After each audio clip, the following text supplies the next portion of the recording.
کربلا کے میدان میں جو لڑائی ہوئی، جو جنگ ہوئی، وہ ایمان و کفر کی لڑائی نہیں تھی، بلکہ ادھر بھی ایمان والے تھے، ادھر بھی ایمان والے تھے، ادھر بھی مسجد والے تھے، ادھر بھی مسجد والے تھے، ادھر بھی لوگ قرآن کی تلاوت کرنے والے تھے، ادھر بھی لوگ قرآن کی تلاوت کرنے والے تھے، ادھر بھی لوگ نبی کی نماز پڑھتے تھے، نبی کا کلمہ پڑھتے تھے، ادھر بھی لوگ نبی کا کلمہ پڑھتے تھے، ادھر بھی وہی آسان ہوتی تھی، ادھر بھی وہی آسان ہوتی تھی، دونوں طرف ایک، دونوں کا نبی ایک، دونوں کا خدا ایک، دونوں کا پروردگار ایک، دونوں کی جو عقیدہ ہے وہ عقیدہ ہے. لیکن بزرگوں بات صرف یہ آ گئی تھی کہ ان یزیدیوں نے حضرت امام حسین کے نانا کے کلمہ کو تو پڑھتے تھے، لیکن امام حسین کی عظمت کو انہوں نے نہیں سمجھا تھا. جس امام حسین کو آج اگر کوئی توہین رسالت کرے، پوری دنیا کے اندر لوگ احتجاج کرتے ہیں کہ توہین رسالت ہمیں برداشت نہیں، لوگ احتجاج کرتے ہیں کہ رسول اکرم صلی اللہ علیہ وسلم کے خلاف کوئی بھی بات ہمیں گوارا نہیں، اس بات کا لوگ احتجاج کرتے ہیں، لوگ سڑکوں پر نکلتے ہیں، اپنے اپنے طریقے سے احتجاج کرتے ہیں. لیکن یزید اور یزیدی جو کلمہ رسول پڑھنے والا تھا، اس کلمہ رسول پڑھنے والے نے سب سے پہلے توہین رسالت پیش کی تھی، اور وہ توہین رسالت کیا تھی کہ جس گلے کو میرے نبی چومتے تھے، میرے نبی پیار کرتے تھے، اس گلے پر انہوں نے خنجر چلایا تھا، اس گلے پر انہوں نے تلوار چلائی تھی. ہم اس لیے یزید کے مخالف ہیں، ہم اس لیے یزید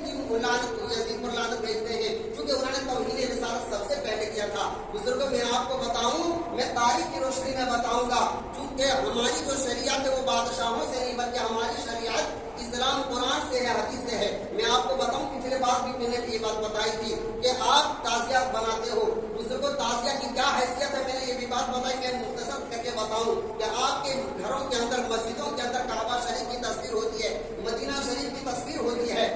گنبد خضرا کی تصویر ہوتی ہے، اور اسی طریقے سے خواجہ پاک رضی اللہ تعالیٰ عنہ کا جو مزار ہے ان کی تصویر ہوتی ہے، غوث پاک کے مزار کی تصویر ہوتی ہے، اعلیٰ حضرت کے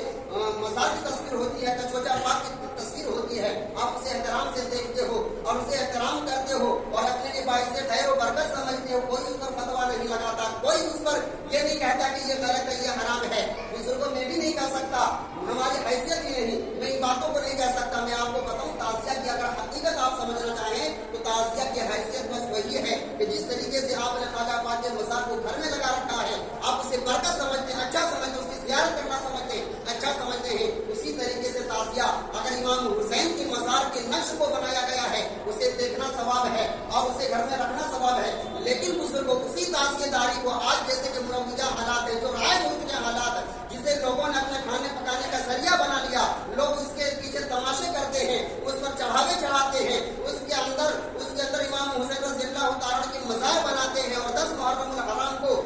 پھر امام حسین کو دفن بھی کرتے ہیں. بزرگوں میں یہ بتاؤں کہ حضرت آپ اپنے گھر کے اندر آقا کریم صلی اللہ علیہ وسلم کے مزار سے بڑھ کر دنیا میں کسی کا مزار ہو نہیں سکتا، نبی کی عظمت سے بڑھ کر کسی کی دنیا میں عظمت ہو نہیں سکتی ہے. اس نبی کے مزار کو آپ نے گھما کر کبھی یہ نہیں کہا کہ یہ نبی اکرم صلی اللہ علیہ وسلم کی ذات محفوظی ہے، لہٰذا ان پر بھی چڑھاوا چڑھایا جائے، لہٰذا ان پر بھی فاتحہ خوانی کی جائے. کبھی آپ نے یہ نہیں کہا. میرے حسین کی جو عظمت ہے اس نبی کی وجہ سے ہے، اس نبی کے عطا کرنے سے میرے حسین کو وہ عظمت ملی ہے کہ آج مجھے ان کی وجہ سے آج اسلام پر زندہ ہے. تو بزرگوں کہنے کا مطلب یہ ہے کہ جس طریقے سے اور مزاروں پر، چاہے وہ کوچھوچا شریف ہو، کسی بھی بزرگان دین کے مزار شریف کی تصویر ہو، اور اس تصویر کو آپ رکھنا باعث خیر سمجھتے ہیں، اسے گھمانا اور اس کے پیچھے خرافات کرنا آپ اسے حق نہیں سمجھتے ہیں. یعنی اسی طریقے سے تعزیہ داری کی بھی یہی حکم ہے کہ اگر آپ نے صرف ان کی شکل بنائی، اور بڑی بات یہ ہے کہ ان کی